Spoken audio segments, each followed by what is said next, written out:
Hi Spurs Kings TV, it's James from Hoops and Dreams QPR YouTube channel providing another update on the loan of young Min-hyeok at Queen's Park Rangers.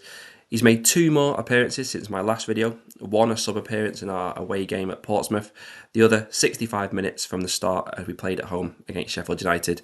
First up was that sub appearance at Portsmouth. He came on when we were 2-0 down with 22 minutes left, but he had a good impact on the game. Within 6 minutes, we had one back, and he was involved in a lot of our play as we hunted an equaliser.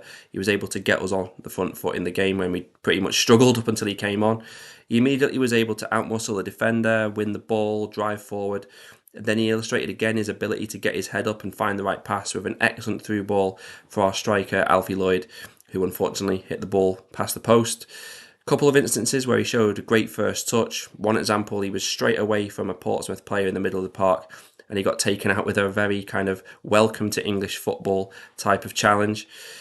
That was it for that match, but it was a decent cameo. I think there was only one other thing he was involved in where there was a cross into the box, but it was a bit of a weak header that came after it straight at the goalkeeper. Next up, he started against Sheffield United at home on Saturday, starting on the right-hand side of an attacking trio we have behind the sole striker. A really good test for him, obviously, because Sheffield United highly likely to be back playing Premier League football again next season. But we're going to have to start with a negative because he made a very costly mistake that ultimately led to us conceding the first goal of the game. He did have a lack of options as he tried to run clear after a corner, but then he took too long to decide what to do. Basically, he just didn't need to clear it down the line, let the team get back in shape. But instead, he hesitated, had his pocket picked, he was out-muscled, and the subsequent cross from Sheffield United was headed home for the opening goal of the game. He nearly redeemed himself shortly after. He had a shot from the edge of the box, hit back across the goalkeeper with his left foot. Keeper did well to save it. It was a good effort, arguably against a lesser goalkeeper. He may have well scored. That shot illustrated his ability to use his left foot again. Predominantly, obviously, he's right-footed, but he doesn't shy away from using his weaker foot. He snatched at another effort. He pulled it just wide after it dropped for him in the box. And another effort he had that he just drove over the bar. So he's not looking confidence going forward. In his game overall, aside from those chances, we couldn't really get Yang into the game, running at defenders in open play, which is obviously his real strength. But Sheffield United are a very physical side, and he struggled to get in the game enough, really. And there was a bit more evidence that he will need to work on the defensive side of his game. He was a bit guilty of letting the attacking players drift off him or drift past him.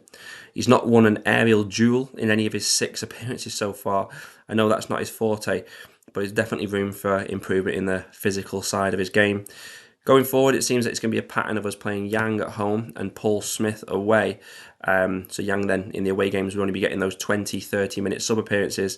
We also have Keita Dembele back from injury. He's been out for 4 months. Now, he started the season in that same position that Yang Min-hyeok is now going to try and operate in. And there's a bit of a debate amongst QPR fans whether we should be giving Yang that game time above a player who is also on loan at QPR and that we've already got a deal to sign permanently in the summer. Whereas Yang, there's not much hope of QPR signing him permanently in the future. So interesting to see what happens there, because it does feel a little bit like we're developing a Tottenham player rather than a player who's going to be at QPR longer term. That's it really for this update. If you haven't seen it though, there's a video that the official QPR site have put up on YouTube showing specific bits of Yang Min-hyeok's performance against Derby County a few weeks ago, such as the level of interest in him. They had a camera following him around the pitch. That's definitely worth a few minutes of your time if you've not seen it. Thanks for watching. I'll provide another update when he's made some more appearances. And until then, thanks a lot.